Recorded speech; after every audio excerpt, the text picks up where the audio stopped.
What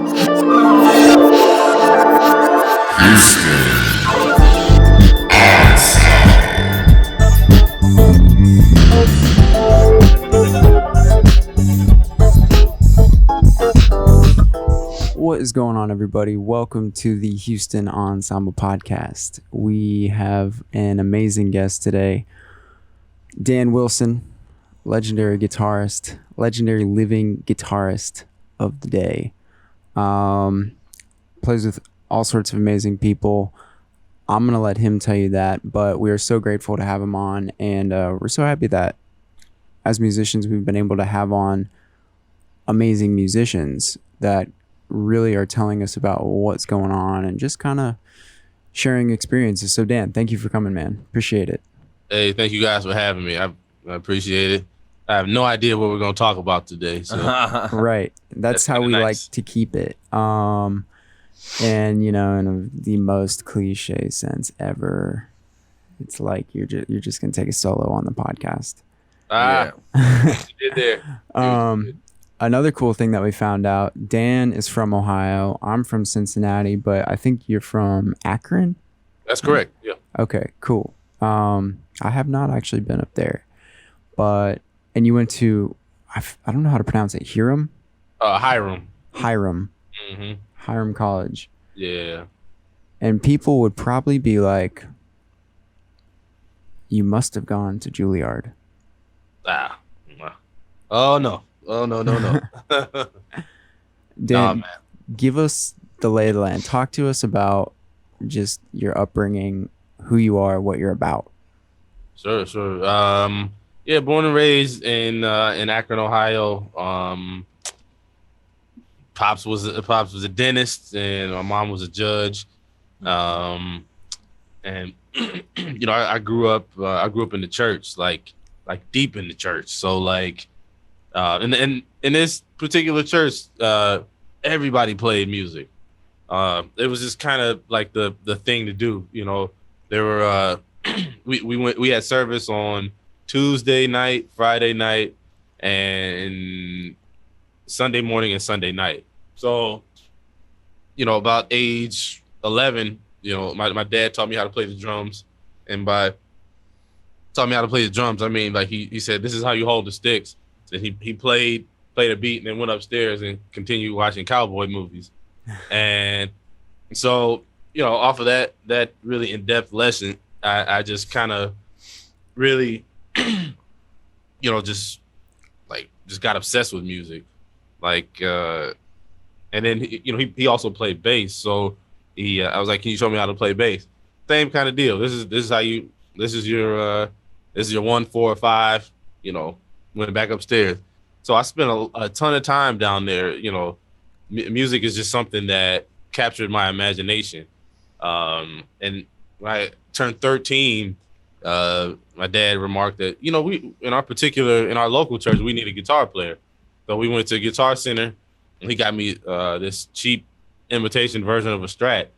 It is widely known that the tobacco and diet industries lobby governments with scientific propaganda for years until proven guilty in court.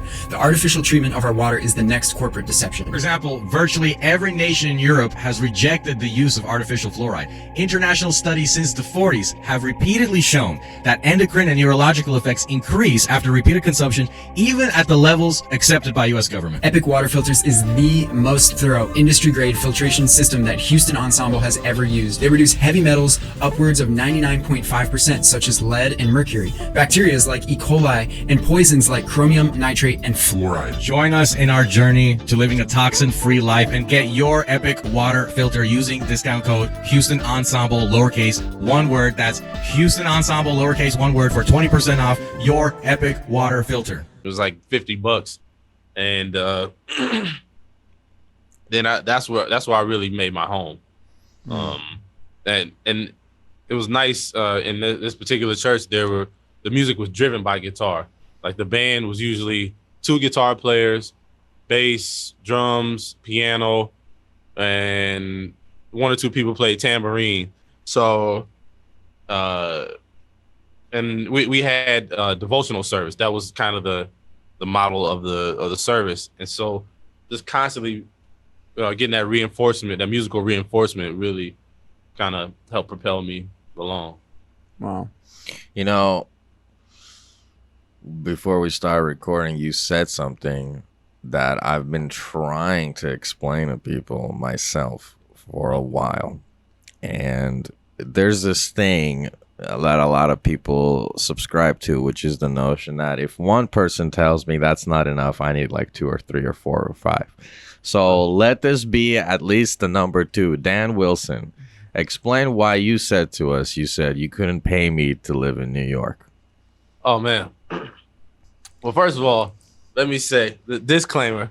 New York has a vibe that can be found nowhere else. And for the rest of my life, I will love to visit New York. But as far as living in New York, you could not pay me. There's not an amount of money that you can pay me to live in New York. Have you ever been to New York City or in New York City on trash day?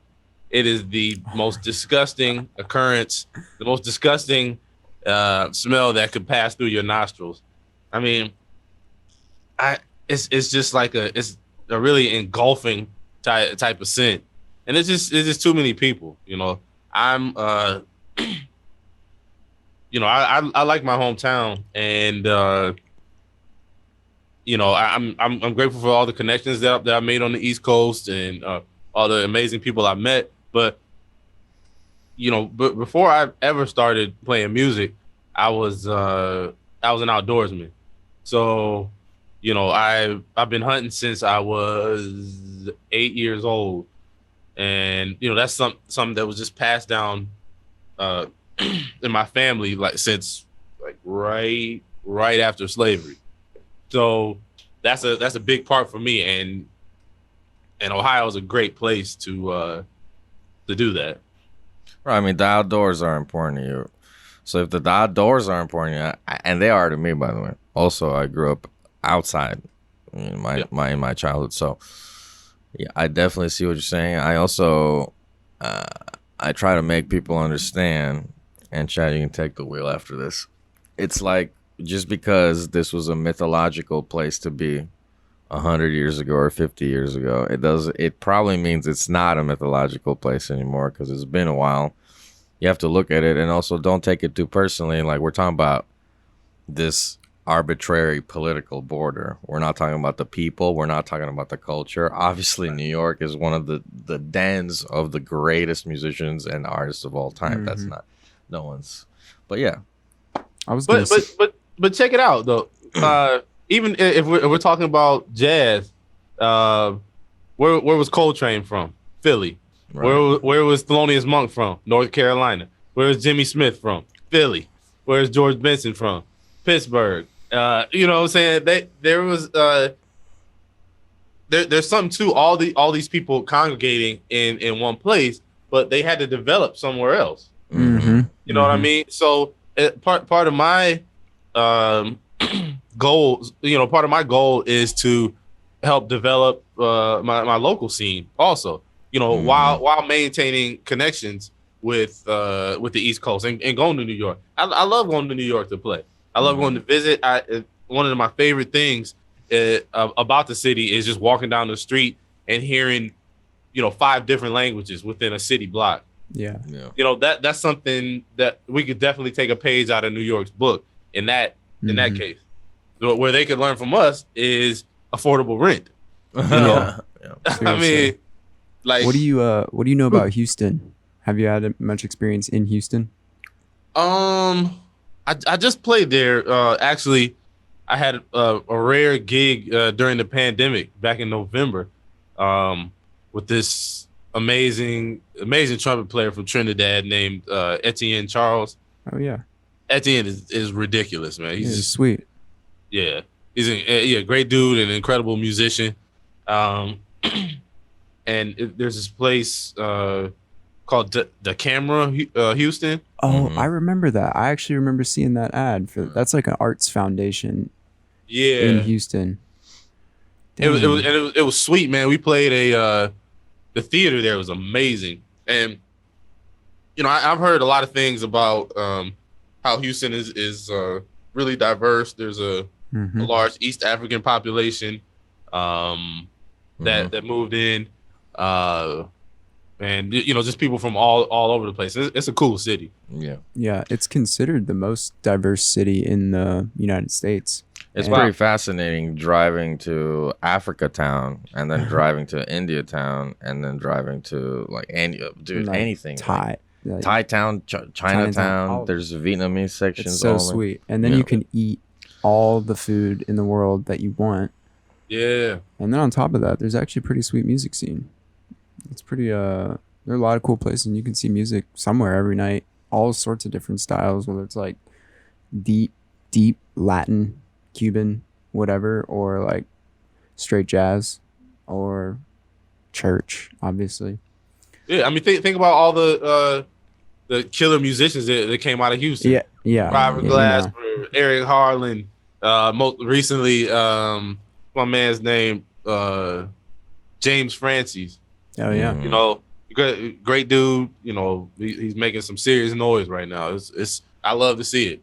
Yeah, it's super cool. I remember, especially like coming from a bass player perspective, Bernice Travis. Yeah, and then when I was in New York auditioning last whatever school year, I went and saw him and Mike Moreno and somebody else, and I just got to sit with him and talk with him for a bit, and I was like, man, it's very cool that there's so much history in Houston, and then we just meet up in New York and get to see it as well. So it's definitely cool how that works. But one thing that I wanted to circle back to, because I thought this was funny and cool, when you first got on here, I was like, let me call him Dan Rogan Wilson. And I say that because I wanted to ask you, it's totally not musical, about your bow hunting, because I see so much bow, and I'm making a Joe Rogan joke because he also loves bow hunting. But it's so, firstly, it's so sweet. I mean, I'm not personally a hunter, but I respect the art of it, and especially bow hunting. And I know that you take it really seriously because I've looked at the pictures. Yeah. Can you just talk about it a little bit? I'm curious. Yeah, that's funny, man. I remember when Joe Rogan first got into bow hunting. It was interesting to see because I was, man, how long have I been bow hunting? Man, maybe 5 or 6 years, something like that. And he describes, because I gun hunted all my life. So like I every year I hunt deer with gun, rabbits, squirrels, turkeys, all that. And because I wild game makes up a big part of my diet. So I just remember him describing like the feeling you get when you connect with an animal with your bow, is like something that is like kind of reaches way back into our DNA. There's some historical thing, some switch that goes off in your mind, like, whoa, man, this is weird. And I'm sure that's attached to having to get much closer to the animal, and there's a lot more suspense that builds because it is not easy at all. It's not easy. And that's why I haven't gun hunted since I started bow hunting, because first of all our deer season lasts from the end of September to the beginning of February, so you can bow hunt pretty much all fall and winter for deer, and just people have this misconception of the animals as being defenseless. But man, like if you ever try to deer hunt or turkey hunt, you'll find that that's not the case at all.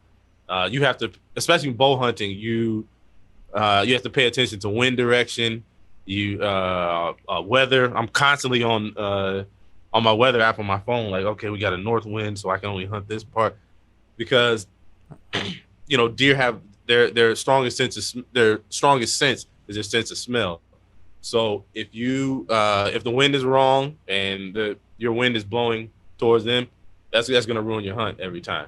Dang. Like they don't second guess. I've seen them second guess their eyes, second guess their ears, because they have, as a prey species, they have really good movement detection, but they have really bad depth perception. So a lot of times, if the wind is in my favor, I've been able to kind of walk slowly towards an animal, like a deer, and be able to get within bow range that way. But if they smell you, that's it. So, it's really more of a challenge, and you really get to spend a lot of time in nature, that's right up my alley. Yeah, that's why I do have a large respect for that, just because I feel like it does put you on an equal playing field in the natural arena, bow hunting versus just a deer or something. Yeah. But Speaking of bows, I noticed that you got your Benedetto guitar with you. Oh yeah. And incidentally, I play a guitar that is a basically replica of that guitar. It is not that Benedetto model, but it's an exact copy by my friend luthier in town, Michael Viteri. And I'm curious if this guitar, tell me about your action, tell me about how you like your setup, tell me about how you like your amps, and what's the tone you're going for in your mind. Really, that all depends on the situation. Like, I really don't like those big jazz boxes, because like I played with Joey D for like 4 or 5 years, and man, like that the volume could get up pretty high. You don't want to deal with that feedback. And plus, this is a GA35. I also play the Pat Martino model. Right. And it's just nice because if you're gonna travel, it fits on a plane. And you still get like that really warm tone that that I like. So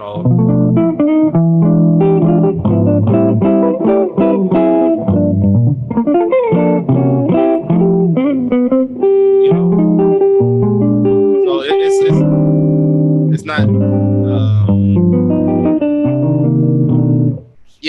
It's that really kind of warm jazz tone that I like, and it's nice because I just one flick of a switch, I can go right into right into the funk,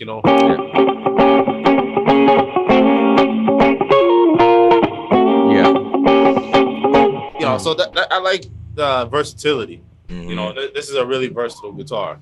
Do you ever get in those situations where people are just like, man, I just want a Strat though. I want a Strat sound.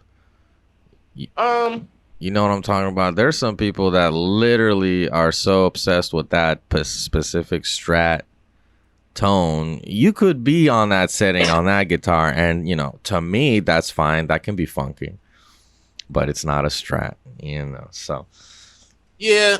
I mean, like for me, honestly, I'm not a like gearhead. I'm just like my thing is just like plug it in and hope it works, you know. So like I'm just like I mean the Strat definitely has a vibe. I can't deny that. But man, I'm more concerned like are you playing in time? Like right. Are you playing the right notes? Like you got a vibe? Are you funky? Are you swinging?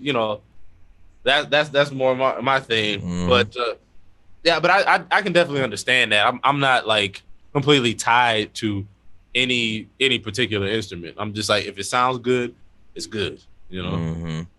I like that. I like that guitar a lot. It's sweet. Oh, thank you. You just put out an album in April, Vessels of Earth and Wood. Is that it? Vessels of Wood and Earth. Wood and Earth. Yeah. I mean, same.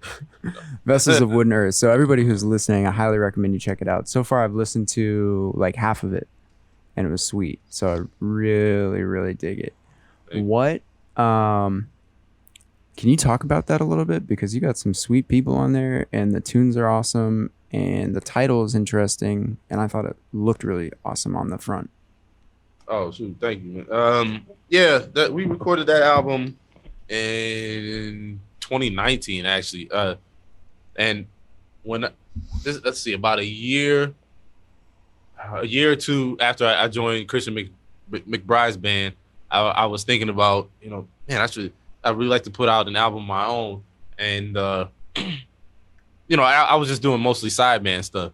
And so I talked to McBride's manager at the time, a guy named Andre Guest, who, we spent time on the road and become friends. And he was like, man, you got a good spirit. And, if you need help with your career, you need any advice or anything like that, I'll make myself available. So I was like, cool. So why don't we, I was like, I really want to put my own stuff out. You think McBride would produce it? And he talked to McBride and he was like, of course, man. Yeah. And he, so we set the thing up. McBride has an imprint on Mack Avenue Records called Brother Mr. Productions.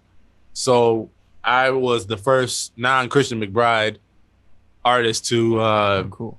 to put something out on that imprint, and I named the album Vessels of Wood and Earth.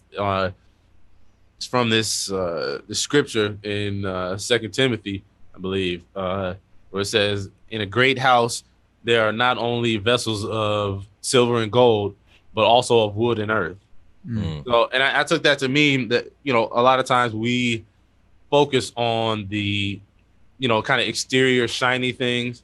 But it's really the things that are less visible that are really holding the house up. You can have a really nice facade, but if your foundation is not sure, then the whole thing could collapse easily.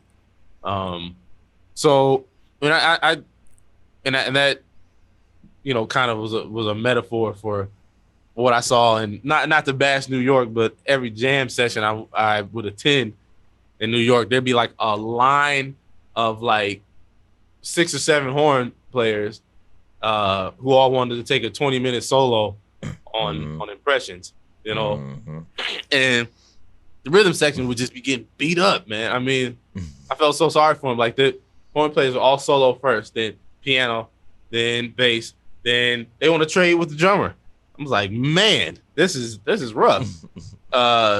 So the tunes that I wrote on there, the tunes that I arranged, featured more of the rhythm section players, because I always have heard music from that perspective. Yeah, it's cool. Dan, I'm sitting here and I'm thinking, I'm like, and we probably should have discussed this, but I'm like, what does Dan wish he could say? What is some stuff that Dan's into, that's a little bit out of the ordinary conversation, because I noticed you told me about church, you told me about vessels of earth and wood, and so I'm seeing maybe we can segue a little bit, and it all depends on what you're comfortable with, but your beliefs or some of the things that you want to communicate to the people that maybe is a little tough to do, in our environment. Well, really, I don't know. That's a very thought-provoking question. Yeah. I mean, I really don't feel ashamed to say anything that I feel. I know this is we're living kind of in an age of reckoning, where there are several movements going on right now, and I really see that as a positive thing. I see like the conversation around women's rights, the conversation around gay rights,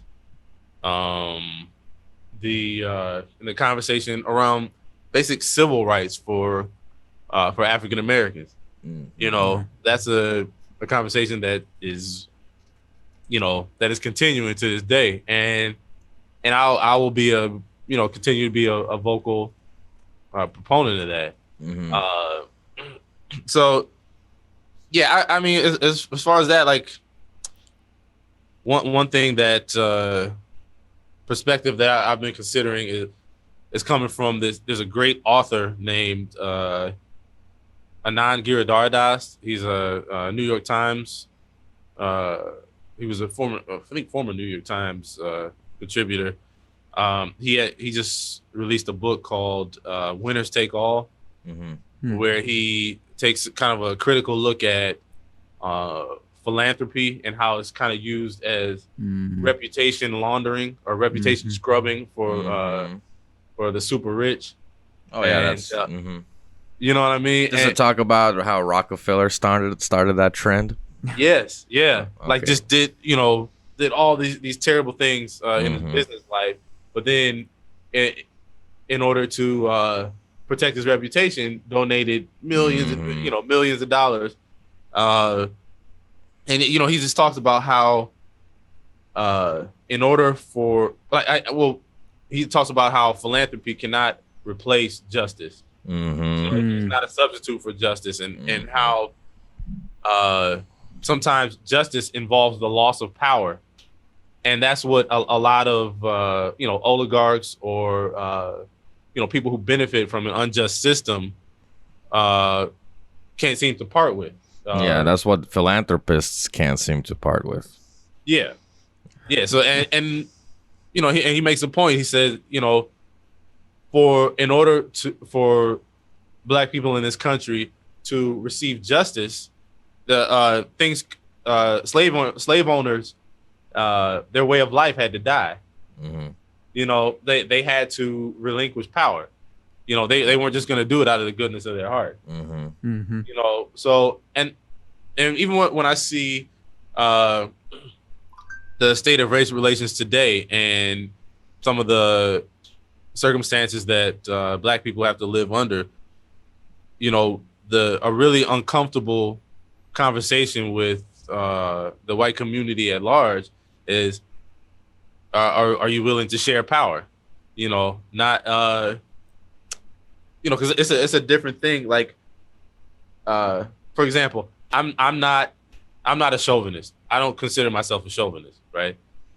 But do I benefit from a system that was built on chauvinism? Absolutely. And me acknowledging that, is a step in dismantling that system. I realize that I have to give up some power in order for there to help fix the inequality between the sexes. What are some modern examples of from that book that you told me about, where it talks about philanthropists? Do they mention any contemporary philanthropic efforts? Yeah, they mentioned a lot of mention of Bill Gates and Mark Zuckerberg. He kind of just mentions like how some of Bill Gates' education initiatives kind of override the will of the people.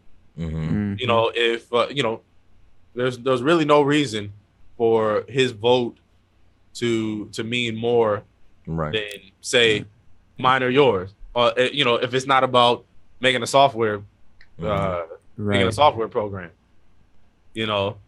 But we give so much power to people based on how much money they have, then we kind of allow them to override the will of the majority. How much money they have, or how many times they appear on a television screen. Yes. And so I'm sure that book also talks about the antitrust bust that Bill Gates received in the 90s. And there's actually, like, I want to say 6 or something hours of, maybe more, maybe 10 hours of footage of Bill Gates. It's on YouTube, getting deposed or getting cross-examined in court. And I love those kinds of videos, because that's like a tense situation where that person's personality really comes out. Yeah, it's in those tense situations you get to see the face behind the mask. Absolutely, yeah. And Bill is just like a psycho, dude. It's bad. Yeah, man. It's when all the when the veil is lifted, it can be really disconcerting to see the qualities that would drive a person to maybe not pay their employees a living wage and just significantly enrich themselves and hide their money in a way where it can't be taxed. Mm-hmm. Just have a like a Dutch account or something like that, or have money over in Ireland or a Swiss account or something like that to where or somewhere in the Cayman Islands where it's any tax shelter, and you really without that reputation scrubbing or reputation laundering, you really get to see the true face of some of these folks, and it's not pretty. I like the angle that you're coming at it from, specifically about Bill Gates and kind of the philanthropy that's been disguised as something else. And obviously everybody is talking about Bill Gates today, and I think it's really funny when people like, let's say somebody gets vaccinated now and they're like, good for you or something, don't worry, Bill Gates is totally not, or they'll joke, actually, they'll be like, I'm gonna go get my Bill Gates microchip. And I'm like, one, do you even know the history of Bill Gates and what he's done actually in different countries? He's banned in multiple countries. He's been thrown out. What you were saying about the philanthropy in disguise, the deposition, stuff like that. So I'm not saying he's putting a tracker in you either, but when you become aware of this stuff and you actually see what's going on, you can have a more nuanced perspective. And then with that example, maybe you wouldn't be so quick to be like, oh yeah, Bill Gates is like this amazing savior of our society. And like you said earlier, you said it right there. Like, why him? Why, I think he's amazing at,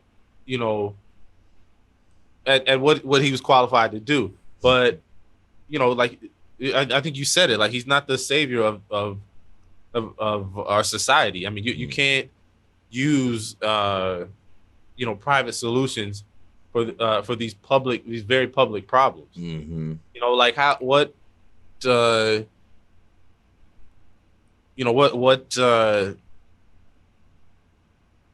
know. I just don't see what gives one person the right to have that kind of power over a very public problem. It's public problems like disease. Questions of public health require public solutions. And not one person telling you what you're going to do, who also is not, even a medical official. I don't know why we're entrusting all this crazy chemical power. Chemicals extremely foreign to us. People who are sympathetic to nature and natural living, in different realms. I really care about what goes into my body.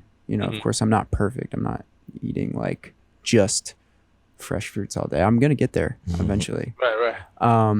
But in general, I care a lot about what goes into my body, and I'm gonna pay extra attention if somebody like Bill Gates is advocating really intensely for something that is very foreign to me. I'm just saying, know the history, know certain things, and be aware. And also, it's not partisan. For some reason, if you bring this up today and you're like, I'm a little hesitant on everything right now, they'd be like, oh, you voted for Trump too and you're racist. It's like, no. Yeah, there's and I want to get your opinion on this, Dan. Mm-hmm. There's something, I invite people to maybe debate this, maybe talk against this, because I don't care how it makes me sound. I think it's totally logical. But there's something about the discernment, the God-given discernment that human beings were given to actually look at situations. And maybe as somebody who's grew up in the church, you can talk about this. But there's literally a natural given discernment that human beings have. And it's a really beautiful thing. We understand because of, if you believe in evolution, millions of years of evolution, that we've developed an instinct this instinct actually is a combination of all our hereditary knowledge, all of our technical knowledge, and it coalesces and it creates this amazing discerning feeling weapon that we have. And sometimes what we are unable to discern, unfortunately, is when we're being manipulated or gaslit into something, coerced into something. In your church, I don't know what sect of religion, of Christianity you are, but is there anything discussed about topics like spiritual warfare or spirituality, or like battling demons, literal demons, not literal demons? You know what I'm talking about? Yeah. Well, I would say probably one of the people that made the biggest difference in my life was my former pastor, a guy named Anthony Bobo. And, and I came from a church where there was a lot about the doctrine that I didn't agree with, especially when I started studying the Bible, like really intensely. There were some discrepancies, and he was one of the only ones that welcomed my questions, and I was really grateful for that. Like talk about the discernment, and that's there's a scripture in the Bible that says, study to show thyself approved. So like, go through the scriptures and make sure you actually believe what it says. And and I had questions. I have questions to this day. And the Bible actually promotes that. There was the story about the difference of the New Testament, where it's the difference in the churches at Thessalonica and the churches in Berea. The churches in Berea were more noble than the ones in Thessalonica, because they searched the scriptures daily to see whether these things were so. So that discernment is really speaks to gaining wisdom rather than information. Because you can have a lot of stuff in the noodle, but wisdom is knowing what to do with that. Right. And that's one thing that my former pastor kind of stressed and poured into me. So, and I appreciated that, because I mentioned that book, Winners Take All. There's another one that I'm reading called The Death of Expertise by an author named Tom Nichols. He's an expert on Russia, and he's like a foreign affairs expert. I think he teaches at the U.S. Naval War Academy, and just talks about how there's been a real campaign against established knowledge. Like you mentioned, just knowledge gained through evolution of the human species. But there's also, and that knowledge has been established, like knowledge, from making tools to having knowledge on a specific subject. And we've gotten to a point, I think, in America and the rest of the developed world to a certain degree, but especially in America, to where we and I'm quoting Tom Nichols when he says, instead of questioning experts, we feel like as lay people we can replace them. So if a doctor gives you a certain diagnosis, instead of getting a second opinion, you say, you don't really know what you're talking about. Yeah, I mean, even though you've gone to school for like over half your life for this particular subject, you don't know what you're talking about, because I feel like I feel a certain way. And we saw that with the rise of Donald Trump to the presidency, that there are oligarchs and people like him who will prey upon that that kind of public narcissism. You know, to like he ran on a campaign against experts. You know, I remember watching a press conference where he asked a bunch of health experts whether or not coronavirus could be cured with what he called a good solid flu vaccine.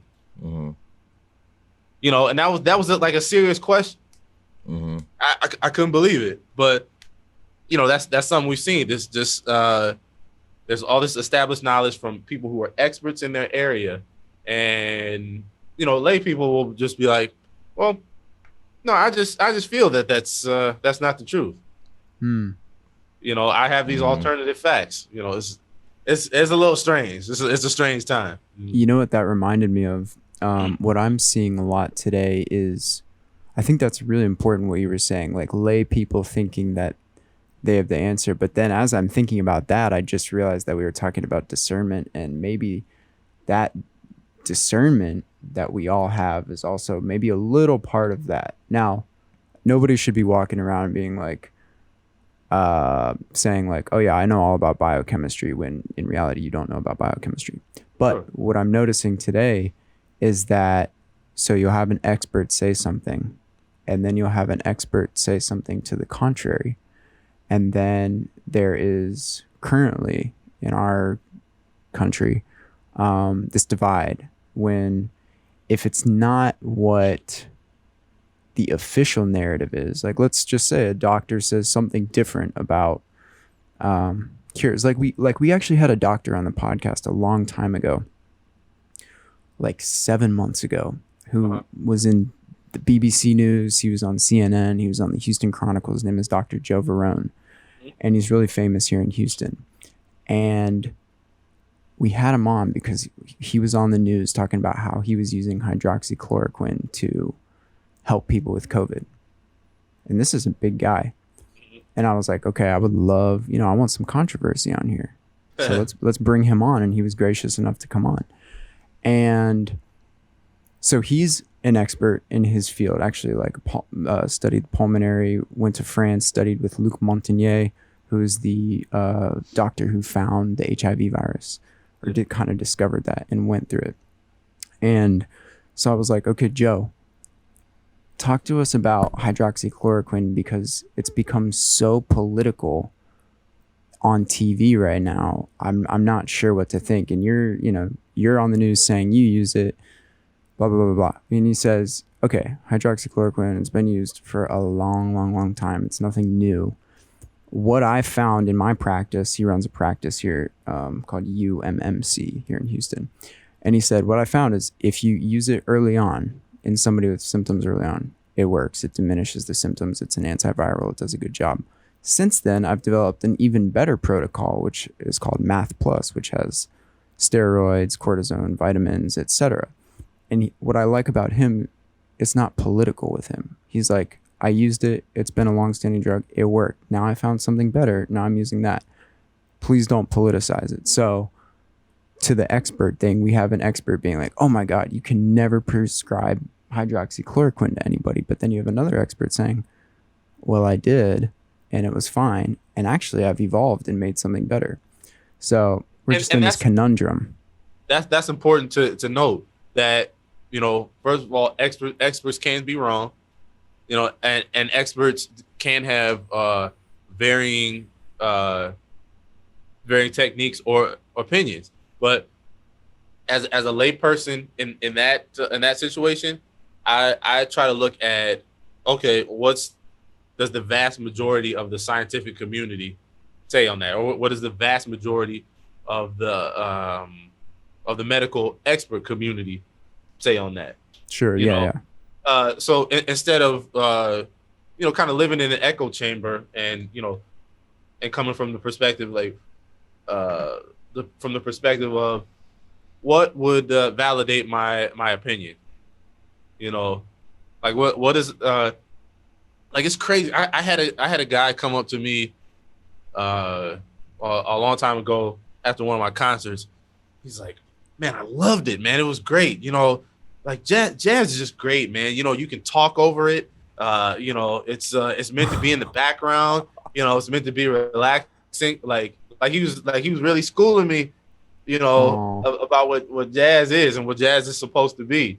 And I just like sat there just like, man, this has been my life's work, you know. And you know, it's kind of like the sports fan mentality, you know.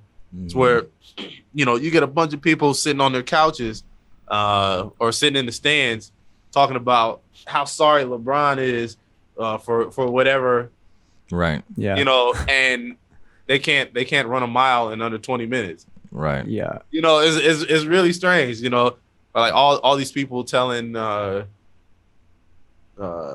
LeBron should do this, he should do this, he should do this. You know, let that man be an expert in his field, you know. Mm-hmm. Yeah. Oh, Dan, before I forget this. Yeah. So I want to ask you a question. So I just concocted this question. I think it's a decent question. It might get people thinking. Uh-oh. We talked about Bill. We talked about him being kind of laundering his reputation, as you said. Bill, yeah. That's a good phrase.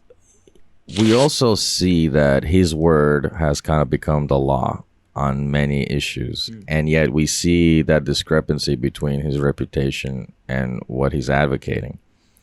But to the lay people, as you would say, I would say to a majority of the lay people, I don't know how big this majority is, but in any case, they take his word as law. They take his word as truth, as medical truth. But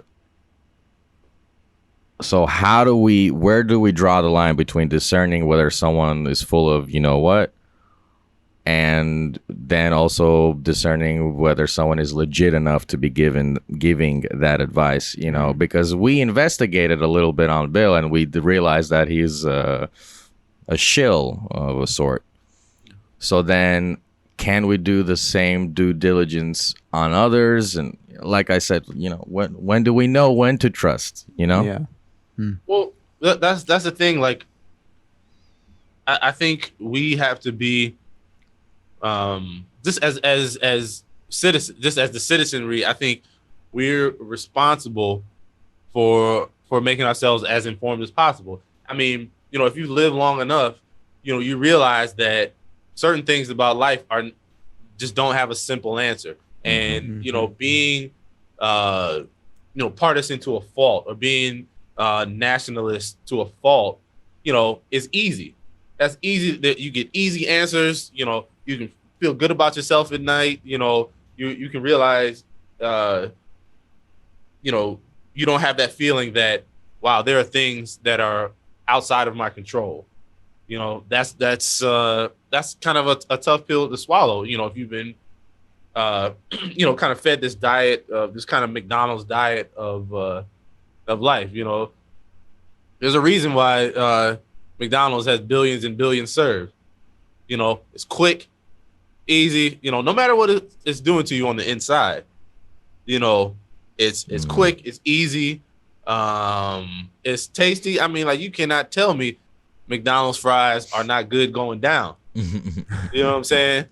But it's just what it's doing to you that's not visible. That's the concerning thing. So when you're confronted by you know, kind of complicated questions that require some digging, you know, I think it's incumbent upon us as an engaged citizenry to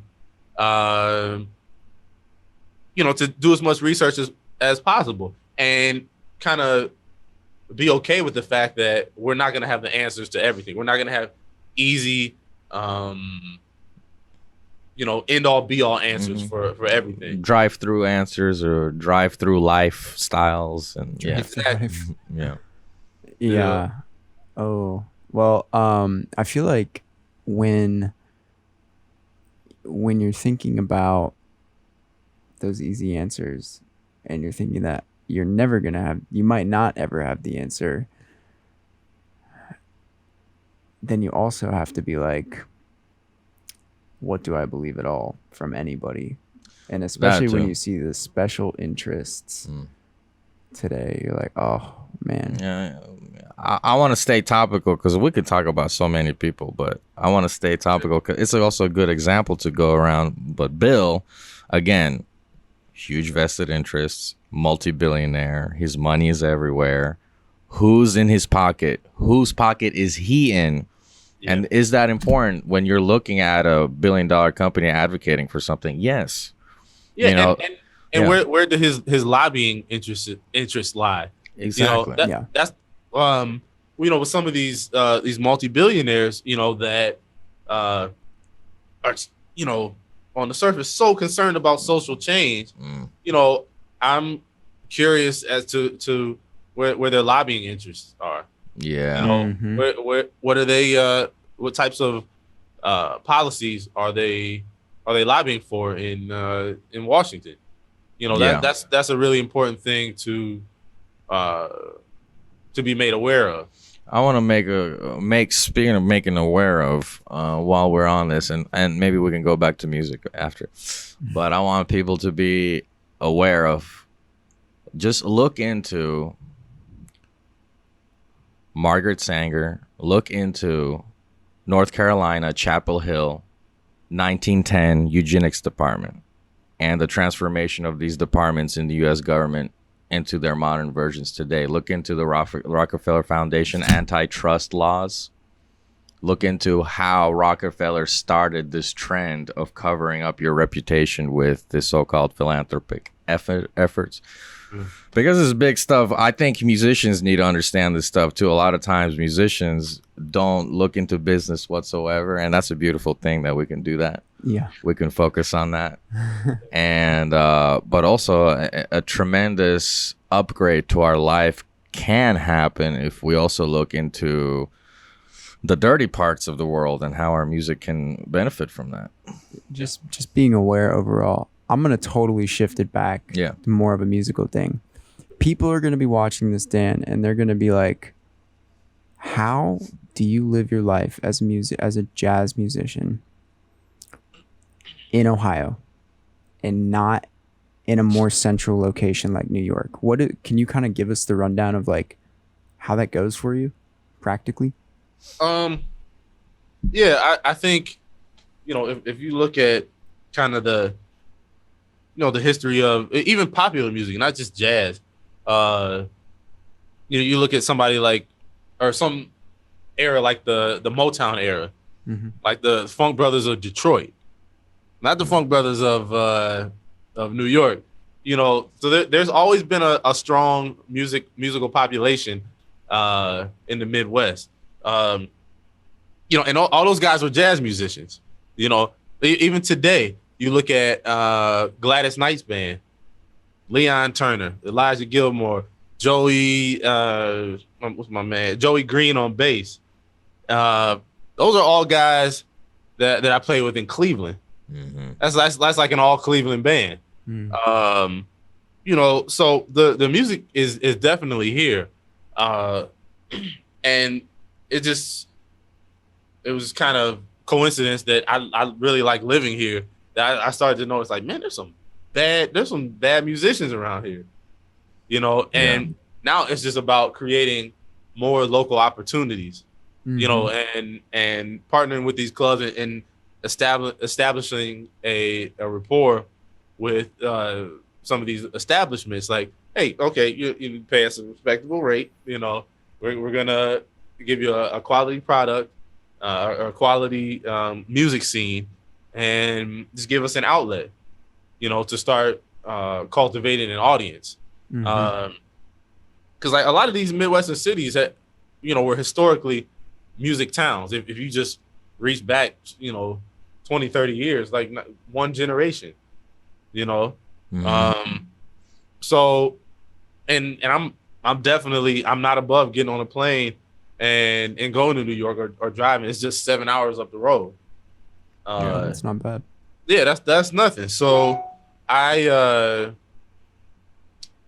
if I can live, in some affordable housing, and get some quiet at night, that's that work-life balance. You know, I mow my lawn like 2-3 times a week around this time of the year.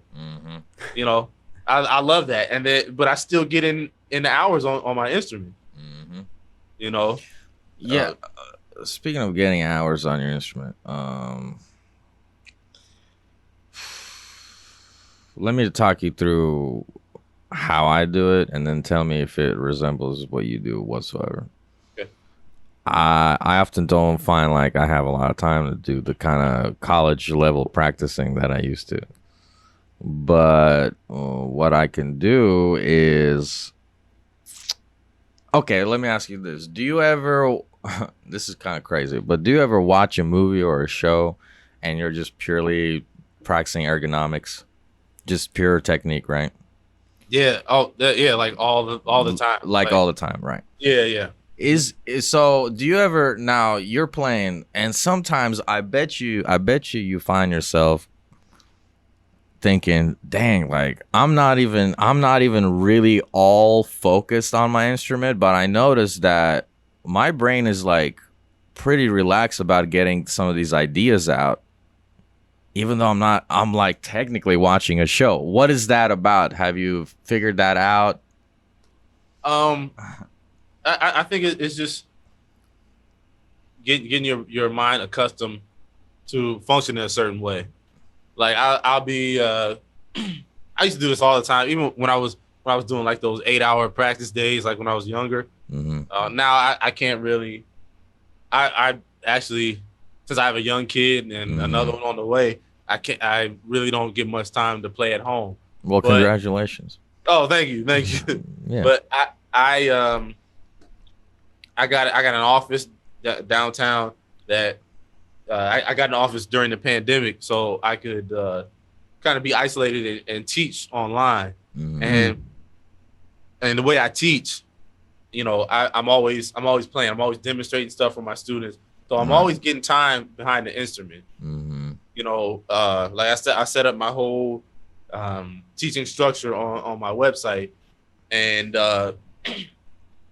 so that allows me to really get in kind of the same amount of practice time as I did when I was younger, just in kind of responsible spurts. You know what I mean? Because like when I'm at home, I gotta make the food, I gotta cut the grass, I gotta do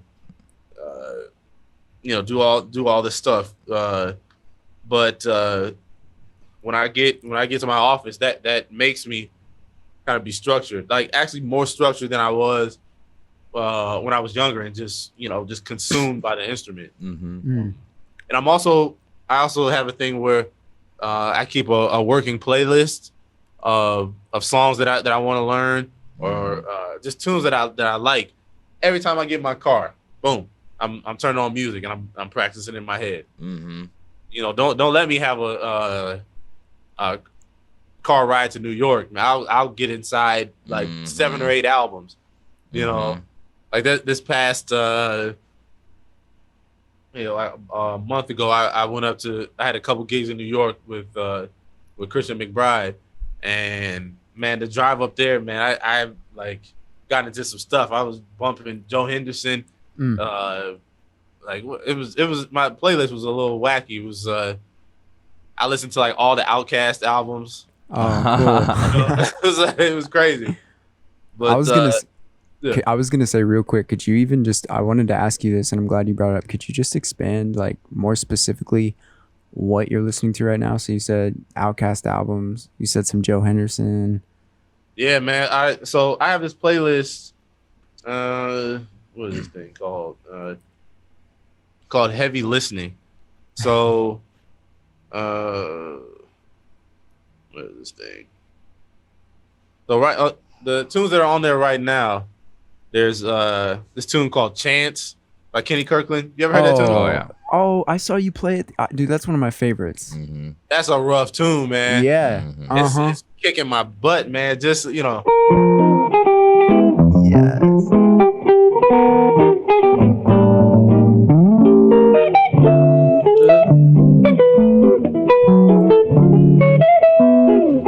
You know. Yeah. That's my stuff, man. And then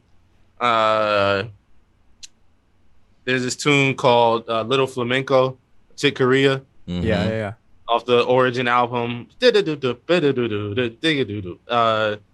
Soul Power, James Brown.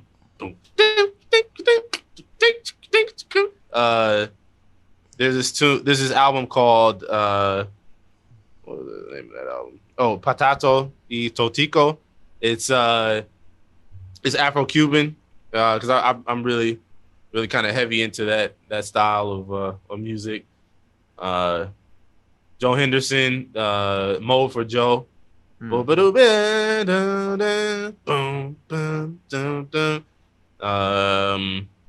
else is on here? Shaka Khan. What You Gonna Do For Me? Anthony Jackson. They let Anthony Jackson go on that track. Like if you listen to the end of What You Gonna Do For Me, he's he's going nuts on that. There's this great album by this Nigerian artist named Ike Dairo. It's called Ashiko. And this, man, just like the way Africans play, like interpret the triplet is something that I'm really trying to wrap my head around, just really kind of integrate in my playing. What can you elaborate on that? How do they interpret it? Well, I hear a common theme that I hear is emphasizing or accenting the middle triplet. That's weird that you said that. I was literally thinking that as you were saying. Yeah. So like, if you hear something like, everybody knows this pattern. Gang, gang, gang, gang, gang, gang, gang, gang. So you're thinking to get to get so like whenever I play in I'll take like a jazz tune, like I like to play Blue and Green with that type of thing,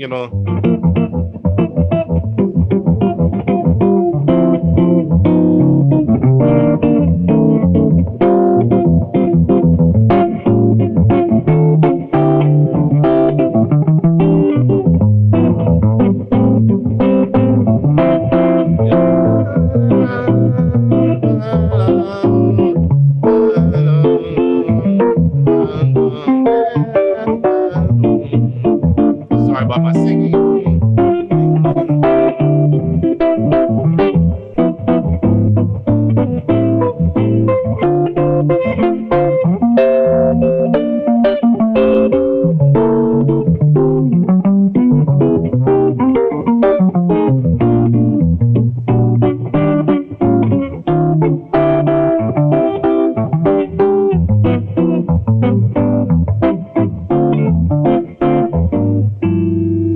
You know what I mean? So it really just having that influence and becoming accustomed to the way they interpret that feel just really adds to your your explain to the little guy, okay, what you were doing. Explain to the little guy what you were doing. So yeah, just like really. So the way I kind of structured my phrasing, like if we hear something like "Twinkle, twinkle, little star, how I wonder what you are," those phrases fit neatly within 4 beats. Twinkle, twinkle, little star, how I wonder what you are. Right. Bam. So if I were to take that and put it, to that using that same that kind of West African thing, to where each phrase does not really fit squarely in the bar. A lot of the phrases start and end on what we would consider weak beats. So they a lot of the phrases travel over the bar. So so we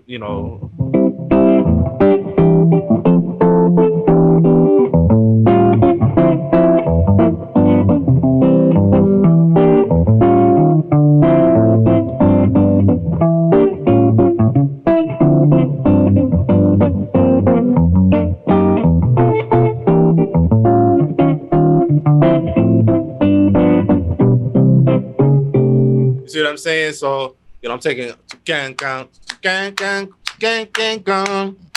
Bam, bam, bam, bam, bam, bam, bam. 3, 4. Bam, bam, bam, bam, bam, bam, bam. 3, 4. Gang, gang, gang, gang. Gang, gang, gang. You can hear that the triplet. Bam, bam, bam, bam. Gang, gang, gang. Gang, gang, gang, gang. Bam, bam, bam. Boom, boom, bap. You see what I'm saying? Okay. So, to make it simple for people, you're playing with which triplets you want to accent. Sometimes you let a triplet go. Sometimes you do them all. Sometimes you reverse them, etc., etc. Yeah, everything you do with it's just variations on a theme. Mm-hmm. You know what I'm saying? Like you listen to Mozart's variation on a theme. That's the main theme. But he takes it through just like he takes it he plays it minor, the same thing, theme minor, the various tempos. This is just taking that same theme and just bringing it across bar lines, and syncopation is the rule rather than the exception. Yeah, you know who there's a gentleman in town, a drummer here in town, which I find myself naturally with him doing those rhythms, because what I like in a drummer, and Dan, maybe you can tell me, is a drummer that's not afraid to tell you where that bitch is. It's right here. Yeah. And then he'll give you that slap, and then you know exactly what's going on right there. Oh yeah, man. Yeah. And that's one of the cool things that I loved about playing with Tane. Mm-hmm. Like, cause he can take it to outer space. Yeah. But it's gonna be right. Like it's not just gonna be like, oh, I'm just exploring. I'm just, Right. No, man. I'm it may sound like I'm in space, but I know exactly where I am. And once beat 4 comes around, I'm smack you upside the head with it. I love it. Yeah, and I love that, man. That really gets in your system. A cat that I played with in Joey DeFrancesco's band for a while, the sax player, Troy Roberts. Mm-hmm. He also played in Tane's band, and just the rhythms that he used, I could hear that he had been playing with Tane for years. Mm-hmm. Just a lot of that triplet stuff that we talked about, would just kind of show up in his solos. And I was like, man, you really, it sounds like Tane on sax, like his rhythmic choices on sax is really interesting. We keep jamming to Ralph Peterson like every other day. Yeah, that's it's just nuts. That was, I know. Yeah, I was like, wow, like the year / year and a half that I like got so deep into Ralph Peterson, or the last 2 years, I should say, I got so deep into Ralph Peterson, and then he dies. I'm like, wow, not cool. Not cool at all. Is my favorite, and it was cool. I got to see Tane in Amsterdam a couple years ago at this place called Bim House, and wow, it was so sweet. You ever been to Bim House yet? No. But was that with the travel band with Ballenbach and God, I thought it was with Jonathan Kreisberg. Was it Kreisberg? Or was it? I saw so many people in Amsterdam.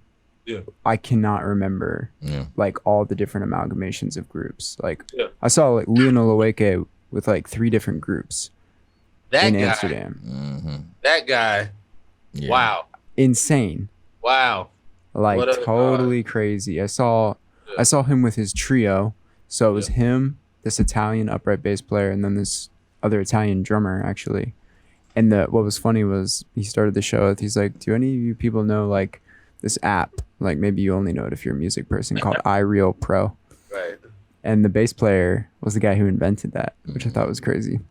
Yeah, he don't need no more gigs. He's set up. But so I saw him do his trio, so that was like all his original stuff.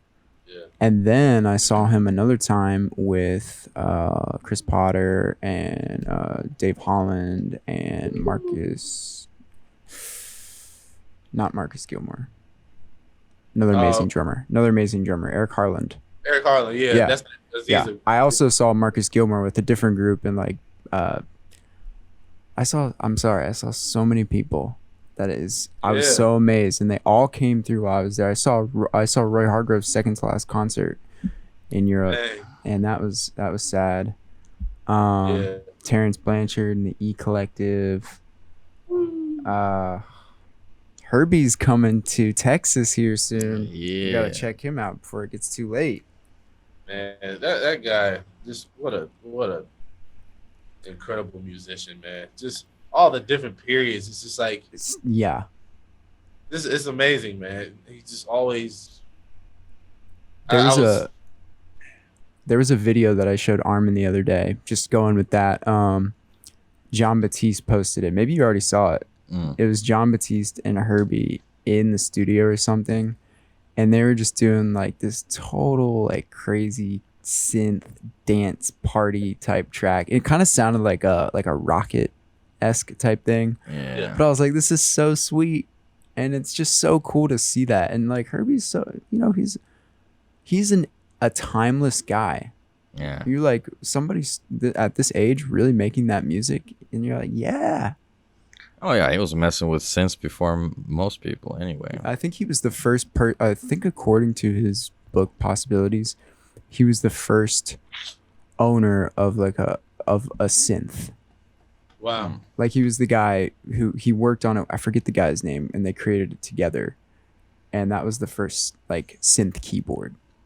Man, I love that part of his personality, because he's just like, yeah, I love jazz and the history of jazz, but I also like pop music, Yeah. And so all those influences just go, and just make him who he is, And he's unapologetic about it.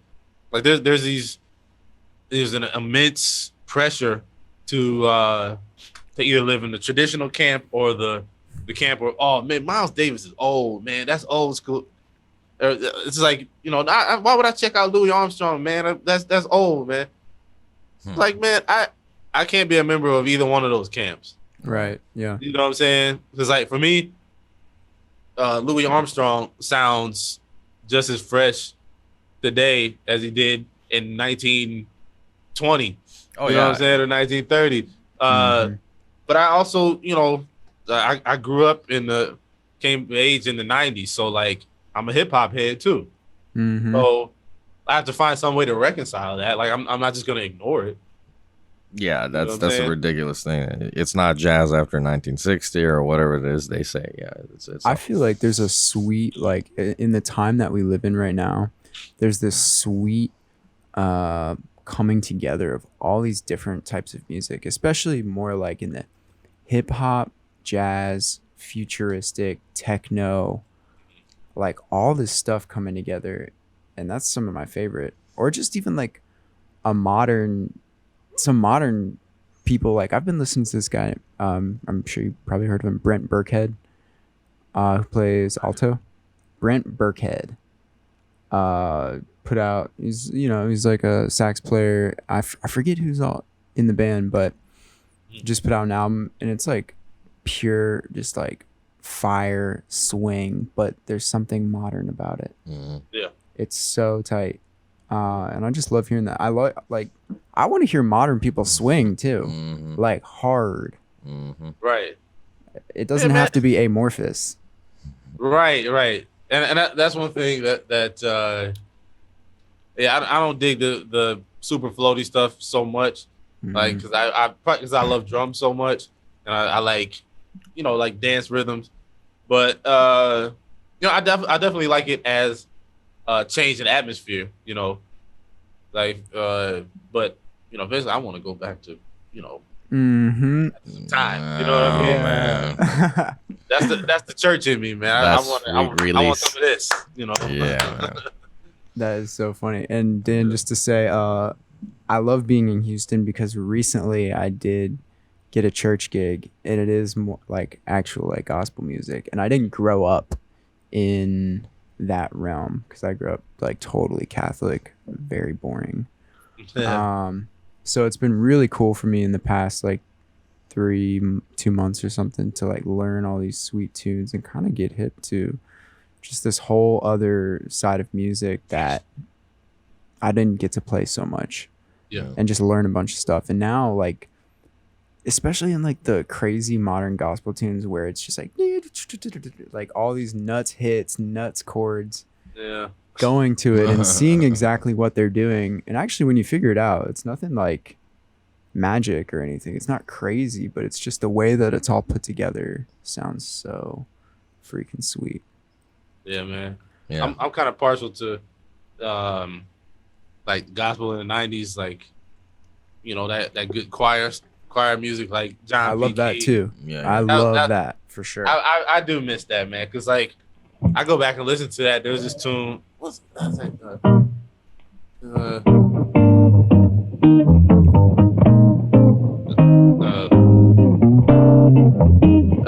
Walk by faith. We walk by faith, not by sight.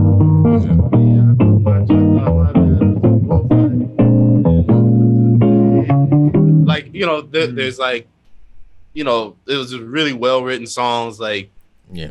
they just made perfect sense. You know, Yeah. But- Yeah.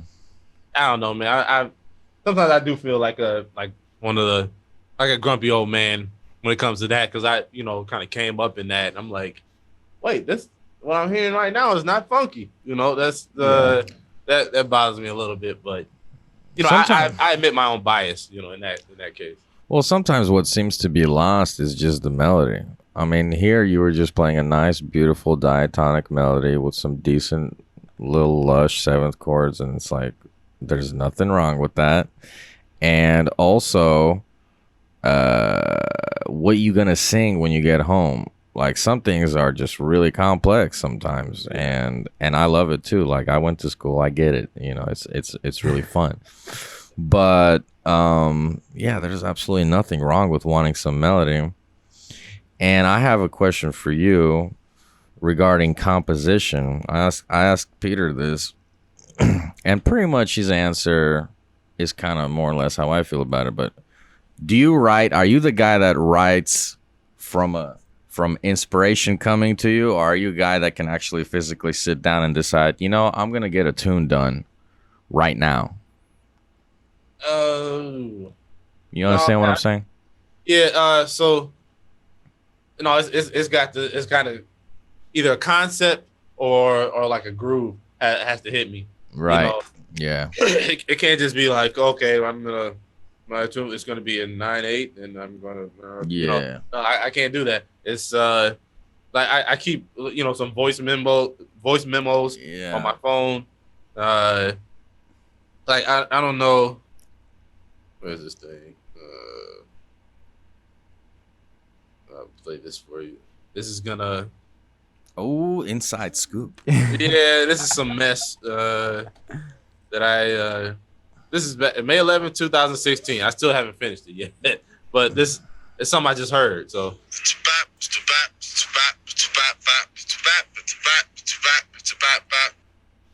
That's all I have. That's all I have. That's all you need. Yeah.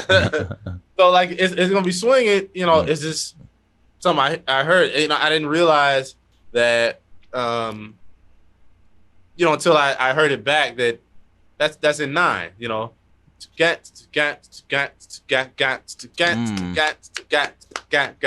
know,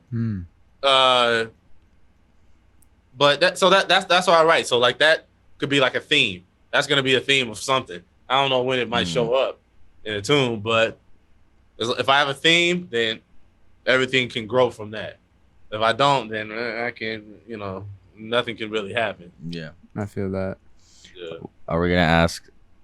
Because I think we did pretty good this podcast. I think we went through a lot of things, and I don't want to take up much more of your time, Dan. But I think we should maybe ask that seminal, important question that we like to ask people at the end of the podcast. Yeah, let's do it. Dan, what is the scoop on aliens? Tell us. I thought you had me scared, man. I thought you were gonna be like, "What is your credit score?" I'm gonna be like,